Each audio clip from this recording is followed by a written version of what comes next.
Hello guys. तो मेरा नाम है रोहित शर्मा और मैं आज फिर एक नई वीडियो के साथ आप लोग के सामने आया हूं। और आज का जो टॉपिक है वो है doctrine of separation of power. बहुत इंटरेस्टिंग टॉपिक है फ्रेंड्स। और कोई भी लॉ स्टूडेंट या नॉर्मल स्टूडेंट या कोई भी जुडिशियल एस्पिरेंट इसको देख रहा हो तो वो इससे कुछ ना कुछ इन्फॉर्मेशन लेके ही जाएगा। मैं बेसिक के अलावा जो थोड़े एक्स्ट्रा इन्फॉर्मेशन हो सकती है, जो आपके आंसर राइटिंग में अगर आपसे कोई पूछे या आपके एग्ज़ाम में आए, कॉलेज एग्ज़ाम में आए या एंट्रेंस एग्ज़ाम में आए या फिर जुडिशरी एग्ज़ाम में आए, आप उसको लिखोगे तो आपको एक्स्ट्रा वेटेज हमेशा मिलेगा। तो doctrine of separation of power होता क्या है गाइस? तो पहली बात कि कोई एक इंसान, बेसिकली फ़र्स्ट ऑफ ऑल तो गवर्नमेंट के 3 ऑर्गन होते हैं, ठीक है? लेजिस्लेटिव, एग्जीक्यूटिव और जुडिशरी, ठीक है? इसमें से कोई भी एक आदमी तीनों ऑर्गन का पार्ट नहीं बन सकता।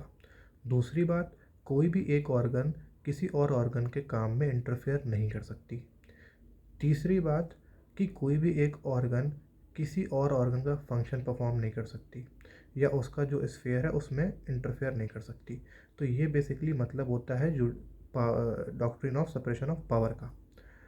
ये लिया गया है इंग्लैंड से। इंग्लैंड में भी ये रिजिड नहीं है, अपने इंडिया में भी ये रिजिड सेंस में नहीं है। यूनाइटेड स्टेट्स ऑफ अमेरिका में रिजिड सेंस में है। इंडियन कॉन्स्टिट्यूशन में आर्टिकल 50 इसके बारे में बात करता है, लेकिन इस डॉक्ट्रिन का जो प्रेशर है वो आर्टिकल 73 और 162 के ड्राफ्टिंग में दिखता है।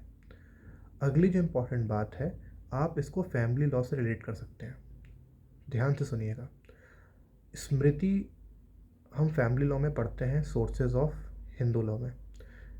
नारद स्मृति में ये बताया गया है कि एक दीवान होता है, एक सेनापति होता है और एक काजी होता है। काजी जुडिशियल्स मैटर को हेड करता था, सेनापति मेंटेनिंग लॉ एंड ऑर्डर, और एग्जीक्यूटिव वाले फंक्शंस को दीवान परफॉर्म करता था। और इन सब का सुपीरियर था किंग। किंग को आप समझ लीजिए आज के टाइम पे एक तरह का लॉ मेकिंग बॉडी, ठीक है? ये हमें नारद स्मृति से देखने को मिलता है एंशियंट इंडिया में। तो इस तरीके से doctrine of separation of power को आप फैमिली लॉ से रिलेट कर सकते हैं। अगर आप कॉन्स्टिट्यूएंट असेंबली के डिबेट्स पे आएँ, जब हमारा कॉन्स्टिट्यूशन फ्रेम हो रहा था, तो के शाह ने इस बात को रेज़ किया असेंबली में कि हमें सेपरेशन ऑफ पावर रखना चाहिए ताकि कोई भी ऑर्गन दूसरे के स्फीयर्स में इंटरफेयर ना करे और उनके पावर को इनक्रोच ना करे।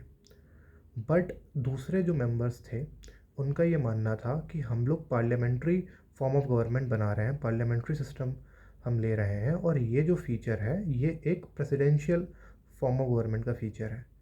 तो जब इसकी वोटिंग कराई गई तो वहाँ पे ये जो के शाह का अमेंडमेंट था ये फेल हो गया। अम्बेडकर ने भी ये बोला कि हमने आर्टिकल 50 में डीपीएसपी में इसको रखा है। के शाह की डिमांड थी कि 40A करके एक आर्टिकल डाला जाए अलग से जहाँ पे सेपरेट कर दिया जाए, बट ये नहीं हुआ। आर्टिकल 50 में इसको डाला गया, separation of judiciary from executive किया गया वहाँ पे। और जो हमारा अमेंडमेंट है के शाह के द्वारा जो लाया जा रहा था वो नहीं आया, और पार्लियामेंट्री फॉर्म ऑफ सिस्टम का रीजनिंग देके इसको कैंसिल आउट किया गया। तो ये सेपरेशन ऑफ पावर की थोड़ी सी हिस्ट्री थी कॉन्स्टिट्यूएंट असेंबली के डिबेट्स में। नारद स्मृति में अगर आप इसको कनेक्ट करेंगे तो फैमिली लॉ से वहाँ आप इसको जोड़ पाएंगे। अगली बहुत ही इंटरेस्टिंग चीज़ है कि आप एक डॉक्ट्रिन को दूसरी डॉक्ट्रिन से कैसे जोड़ते हैं।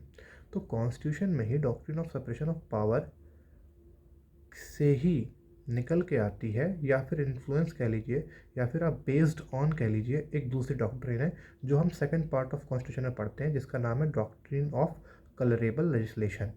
ये एक मैगज़ीन पे बेस्ड है, जो मैगज़ीन ये कहती है कि we can not do the thing directly, so we can not do that thing indirectly. अगर कोई काम हम डायरेक्टली नहीं कर सकते तो उसको हम इनडायरेक्टली भी नहीं कर सकते। प्रफुल्ल कुमार का केस इस डॉक्ट्रिन के लिए बहुत फेमस केस है। तो in short guys, doctrine of separation के बारे में अगर 3-4 पॉइंट्स अगर आपको लिखने हो तो पहला तो आर्टिकल 50 इंडियन कॉन्स्टिट्यूशन, दूसरा कि कुछ और आर्टिकल भी इससे रिलेटेड है 73, 162।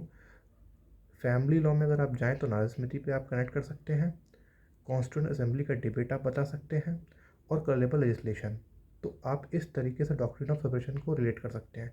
इसके अलावा राम कुमार जव्या का एक बहुत फेमस केस है, लैंडमार्क केस है doctrine of separation of power पे।